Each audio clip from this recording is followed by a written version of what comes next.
এখন আমি এটা ফাঁদ কিনা জানি না, তবে আত্মসমর্পণ যদি যেহেতু আজকে সে করেছে, সেই ক্ষেত্রে আমি মনে করি তার দিক থেকে হয়তো বা সে চিন্তা করেছে যে হয়তো অন্যায় একটা গিল্টি ফিল তার ভেতরে কাজ করছে যে আমি অন্যায় করেছি, আমার আত্মসমর্পণ করা উচিত, হয়তো এই জন্য সে করেছে।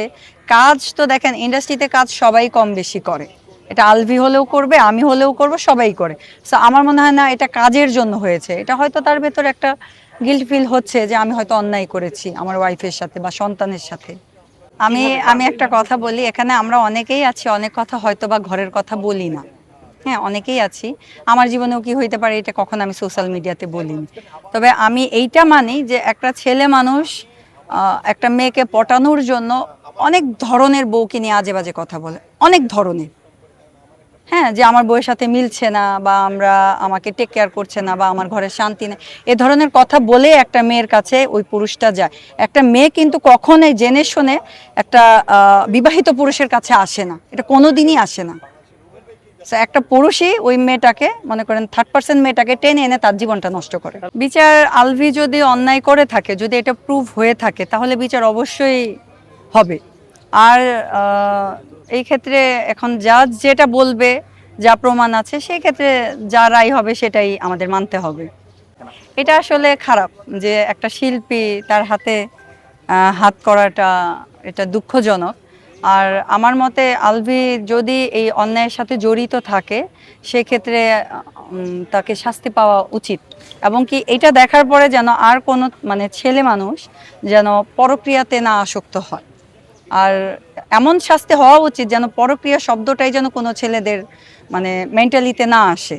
আর যদি সত্য প্রমাণ হয়ে থাকে সে অন্যায় করেছে, সেক্ষেত্রে বিচার হবে, এটা আমরা চাই, স্বাভাবিক। কি জন্য করেছে এইটা এটা আগে জানতে হবে। যদি আলভি বেসিক হয়ে থাকে, আমরা তো জানি Alvi basic, so Alvi basic যদি হয়ে থাকে সেক্ষেত্রে তাকে শাস্তি পাওয়া উচিত। কারণ সে হয়তো পরক্রিয়া করেছে, তার ওয়াইফের কাছে যথেষ্ট প্রমাণ আছে, সো সেক্ষেত্রে তাকে শাস্তি পাওয়া উচিত। এবং কি রিজিকের যে বিষয়টা, রিজিককে কখনোই যেই বাবা তার ওয়াইফের দায়িত্ব পালন করতে না পারে, সেই বাবা 100% তার সন্তানের দায়িত্ব পালন করতে পারে না।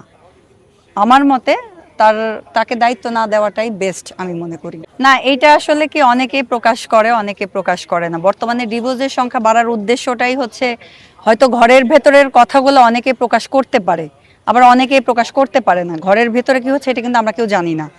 দেখা যায় মানে একই ফ্যামিলিতে 2 রুমে 2 জন থাকে, এটা কিন্তু একটা সাইলেন্ট ডিভোর্স বলে। এটা অহরহ হচ্ছে, এখন কেউ প্রকাশ করছে, কেউ প্রকাশ করছে না। আমার মতে তো এখন এইটাই যে হয়তো তার ভেতরে পরক্রিয়াটা আছে, এটা প্রকাশ হয়ে গেছে গণমাধ্যমে, যেহেতু সোশ্যাল মিডিয়ার যুগে সবাই স্ক্রিনশট দিয়ে দিয়ে শেয়ার করছে, আমরাও দেখেছি। তো হয়তো বা এই জন্য সে অনেক কিছু চিন্তা ভাবনা করেই আত্মসমর্পণ করেছে। আচ্ছা, আমি বলি, মিডিয়াতে যে শুয়া হচ্ছে এইটা কখনোই না, আর মিডিয়াতে একটা কমই হয়। হ্যাঁ, মিডিয়াতে, জি বলেন। হ্যাঁ মিডিয়া কমই হয়, মিডিয়ার বাইরেই বেশি হয়। মিডিয়াতে এই জন্য কম হয় যে মিডিয়াতে আমরা যদি দেখা যাবে কি আমরা নিজেরাই ভিডিও করে ছেড়ে দিলাম, এই ক্ষেত্রে কিন্তু মানে আমরা হাজব্যান্ডকে নিয়েও সামনে আসবো, বা প্রেমিক হলেও সামনে আসবো নিয়ে, কিন্তু এটা একদমই কম। মিডিয়ার বাইরের জগতে না, কখনোই রিজিককে তার বাবার হাতে দেওয়া উচিত না। একটা সন্তান বাবা কখনো মানুষ করতে পারে না, এটা আমরা ছোট থেকেই দেখে আসছি যে একটা সন্তান কখনোই তার বাবা মানুষ করতে পারে না। একটা সন্তান মানুষই হয়, তার মা তাকে মানুষ করে। সর্বশেষ কি চান আপনি আসলে? আমি চাই আপনিও শিল্পী, সেক্ষেত্রে কি বলবেন? আলভি যদি সে যেহেতু অন্যায় করেছে, এক্ষেত্রে তার শাস্তি হবে, শাস্তি হওয়া উচিত, যেন তাকে দেখে আর কেউ তা না করে। আমি আসলে এই বিষয়টা আমি জানি না, কেন কাকে কখন কার চোখে ভালো লাগে এটা সেই বলতে পারবে। তবে হ্যাঁ, এখন মেয়েদের আমার মনে হয় উচিত যে কোনো ছেলের কথায় বা কোনো অনেক ছেলেরা আছে মেয়েদের এসে বলে আমার ওয়াইফ ভালো না, আমার ওয়াইফ আমাকে সময় দিচ্ছে না, বা আমার ওয়াইফ দ্বারা আমি অসুখী, এই কথাগুলো যেই ছেলেরা বলে যে মেয়েদের কাছে, আমার মনে হয় তখনই সেই মেয়েদের অ্যালার্ট হয়ে যাওয়া উচিত যে এই ছেলে যেহেতু বইয়ের বদনাম করে তার সাথে মিশতেছে, তা 100% তাকেও সে ধোঁকা দিবে বলেই মিশতেছে। না না, আমি সিনেমা জগতের লোক, আমি চলচ্চিত্র জগতের লোক, আমি সানজানা। আমি মাঝখানে কাজ বন্ধ রেখেছিলাম, আবার এখন আমি বেশ কিছু কাজ করেছি। আমি সাইমন তারেক ভাইয়ার একটা কাজ করলাম, গোমর।